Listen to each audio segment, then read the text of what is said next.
Hello, happy Wednesday, everyone. I am really looking forward to talking to Kona de la Cruz, who is a friend of mine and a very, very interesting person, a true Renaissance person, lots of interests, absolutely engaging to talk to. So I'm going to bring Kona into the studio here. Hello, Kona. Hi, Christina. How are you? I thought you were going to say aloha to me. I was tempted to, but I didn't want to be too cliche. Well, cliche is not an adjective I would ever use to describe you. Well, aloha then. Thank you for having me. Awesome to have you here.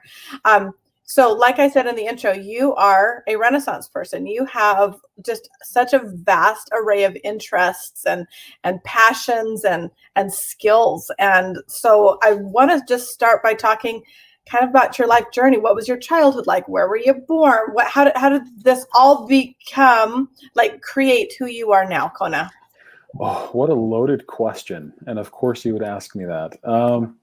So, I mean, I guess there's really, I think that every chapter of someone's life is something to share, and is also something that can contribute power to one's self. For me, honestly, my life came with a lot of struggle.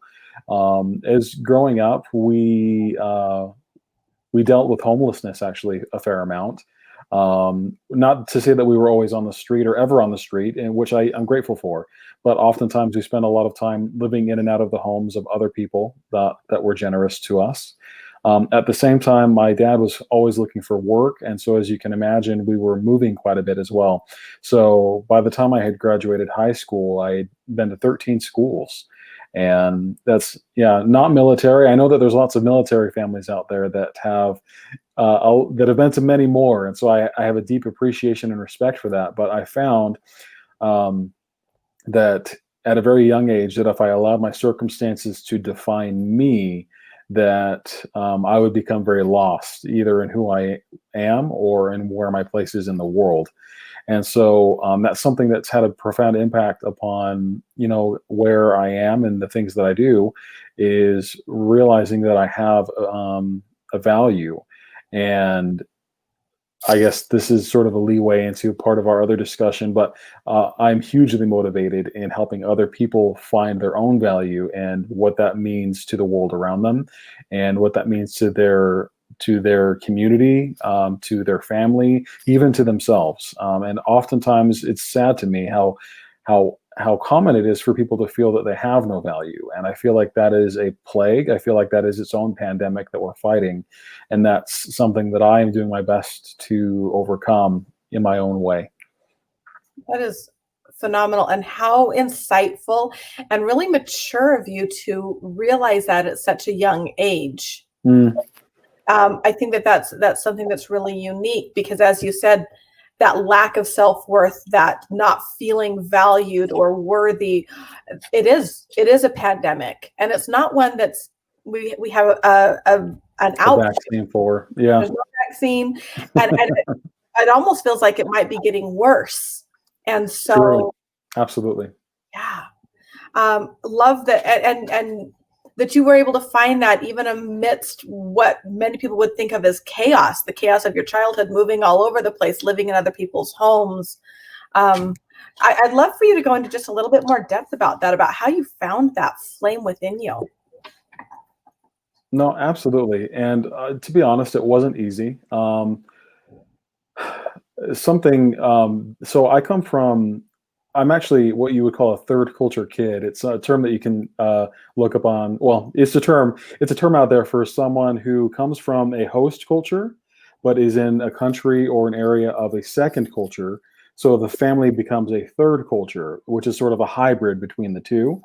And so it was interesting because as a third culture kid, trying to mitigate the culture that my family had versus the culture of either the host families or of being in the USA.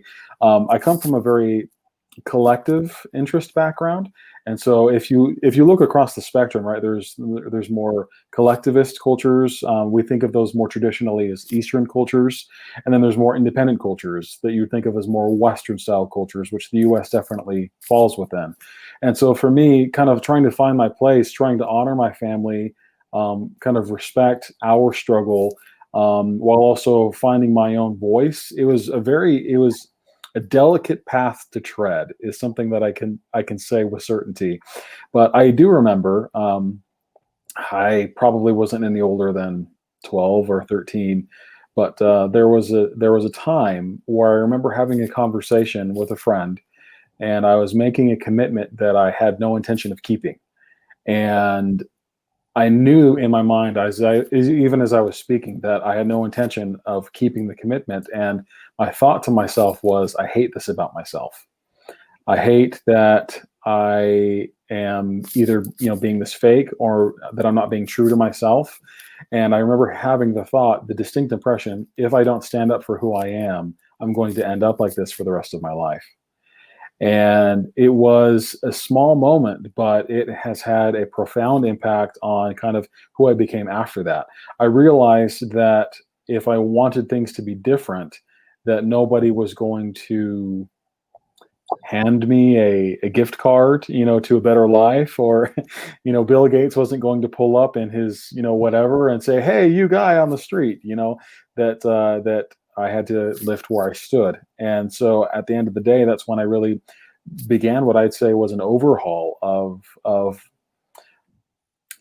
my actions representing my greater purpose. And that's really what has helped evolve and bring me to where things are today.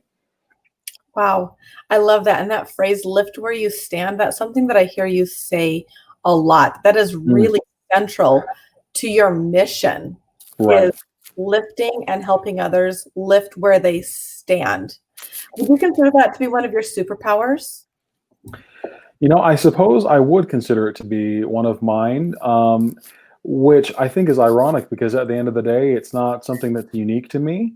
It's not something that I have an ability to do more so than others. I think, if anything, oftentimes we don't recognize the opportunity that's around us. And so, because of that, we don't take the opportunity to act upon something because we don't realize it's there. At the end of the day, because I've had the opportunity to be in a position of such need in my life, I recognize that even the smallest gestures are of value to someone else. I don't mean to brag at all, but I do remember being a family without a car. I'm the oldest of three, and we didn't have a way to get around. I remember bumming rides off of friends to get to work. I remember, having to not necessarily hitchhike, but just kind of really desperately ask for people to get to places. And I've never forgotten that feeling of not having the ability to go from point A to point B without having to walk, and that, great distances. And so one of my favorite things to do is, when I see someone on the side of the road, be it a hitchhiker or somebody who just, got off of work, one of my favorite things to do is to offer people a ride. Because as a teen, as someone who had an emerging identity, as someone who was working through high school to help support his family, being able to just get a simple ride to work would have made such a profound impact on my existence or on my day. And so it's not for everyone concerns. And I kill when I have my whole family with, maybe when I'm out on a date with my wife, but when it's just me by myself and I have my certainty and security in mind, it's something that I really enjoy doing, because it's a small thing. It's such a small thing that can have such a profound impact on the lives of the people in our own communities. And so there you go. Wow, I really, really love that. And I bet you've met some really interesting people when you've done that. Like, I have, actually. I I have a theory that for the most part has held true, and that is that you can love anyone if you know what their story is. I happen to love most, like I really can't think of people that I don't love, but Sure. part of what's interesting is to hear their story, or even if there's somebody that maybe you don't resonate with, when you hear their story, it opens up a place in your heart in such a deep way. So I love it. When I have to say, I don't pick people up off of the street. It's not for everyone. No, but I always wonder, what is your story and how did you get here?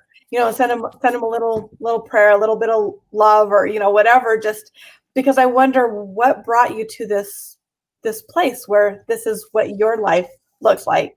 And so Absolutely. I love that you do that. Would you mind telling us an interesting story about one of these events? Sure. So, yeah, actually, one of my favorite stories is so in Hawaii, on the island of Oahu. That's where I come from. Oahu is, I think, only the third biggest island in the archipelago of Hawaii, but it has 70% of the state's population on that one rock. So it's extremely densely populated.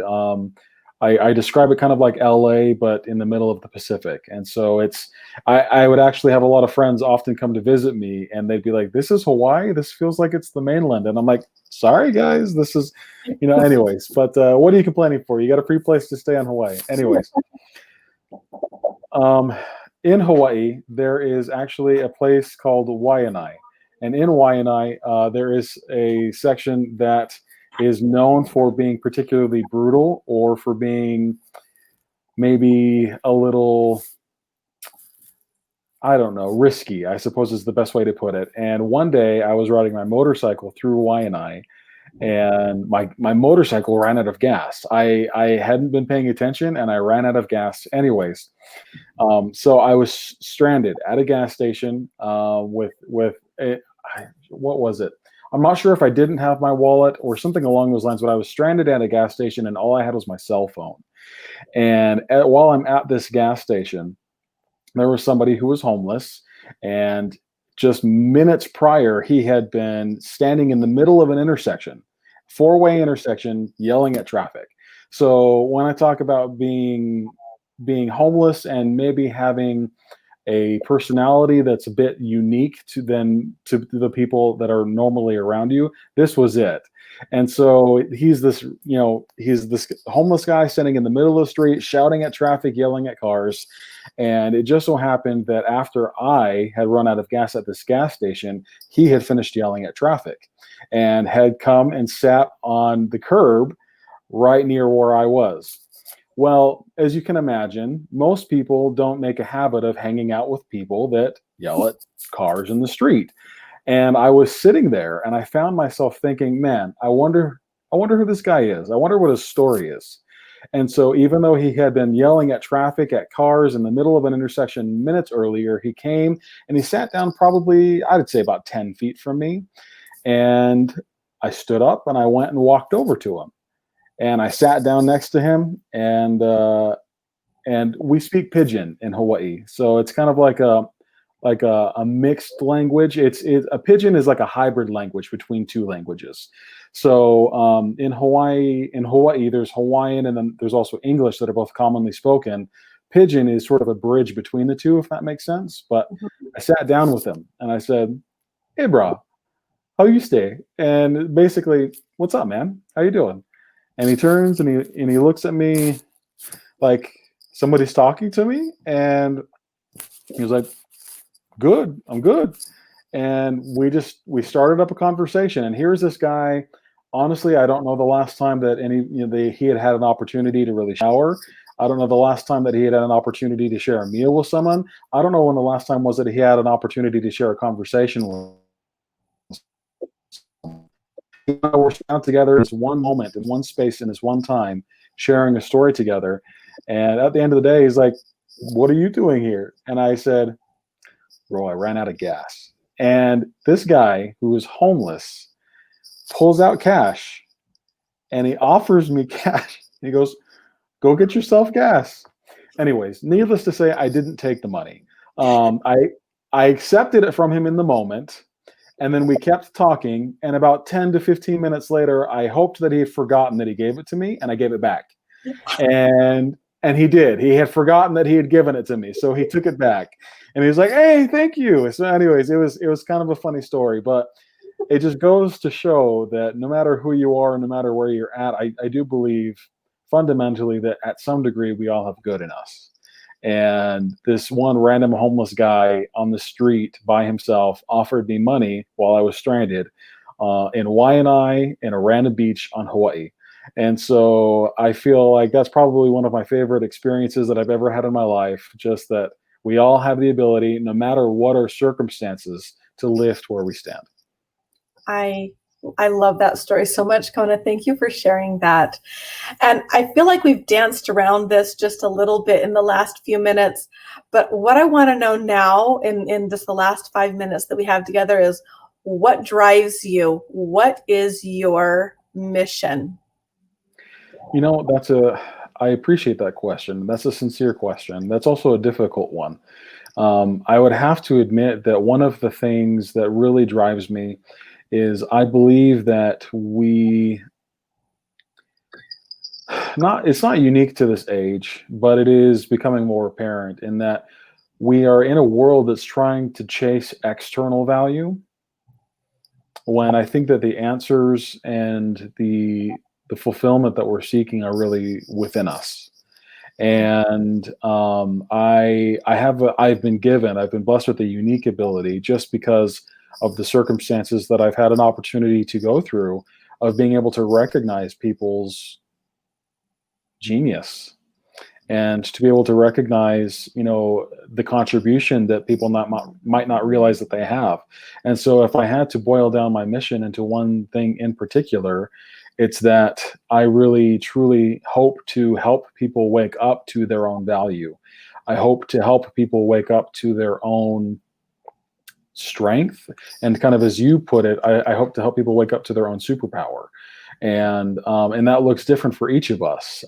In one of my degrees was in something called communicology, and communicology was sort of like sociology and communications put together. So it was like micro communities and the study of their habits. But there's something called non-summativity, and non-summativity basically states that if you take, two arms, two legs, a torso, and a head, you throw it in a blender, are you going to end up with you, Christine, or with me specifically? The answer is no. You'll end up with a body, but in that body is missing the unique you-ness. And so it's something that I firmly believe, that the world is full of individuals that cannot be explained through summativity, that, they represent non-summativity, and that they are not just the sum of their parts. And so helping people understand that is definitely my mission. I love that. And Kona, I think that you're brilliant at this. I think that is one of your superpowers that goes, it truly is.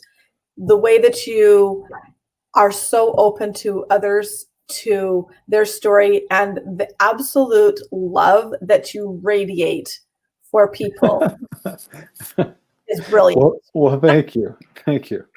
So I am just so grateful that we have had this opportunity to talk today. And if you want to get in touch with Kona, find out more what Kona's about, there's a bunch of links in the description of this video. And Kona, do you have any final words of wisdom? I feel like everything you've said today has been like wisdom, wisdom, wisdom. One last final word of wisdom before we go. No, all that I would like to say is that I am genuinely looking for opportunities to help change lives, or to help become a part of your story. And so if you find yourself wondering, what is your greater purpose? If you find yourself wondering if you have feeling you don't know who you are, or like you don't, belong, these are all things that I've lived. These are all things that I can identify with, and these are all things that I can help walk through with you. And so for anyone out there that might need just that helping hand, I would love to be a homeless guy offering you money while you're stuck on a random beach with no gas somewhere. So I would love to be a part of your story, and I hope that I have an opportunity to do exactly that. That is an absolutely beautiful way to end this, my friends. Thank you for watching today. Thank you, Kona, so much. And again, contact Kona through the links in the description here. I know that he can help everybody because he's got the gift. That is your superpower. So thank you so much. Aloha, Christina. You take care.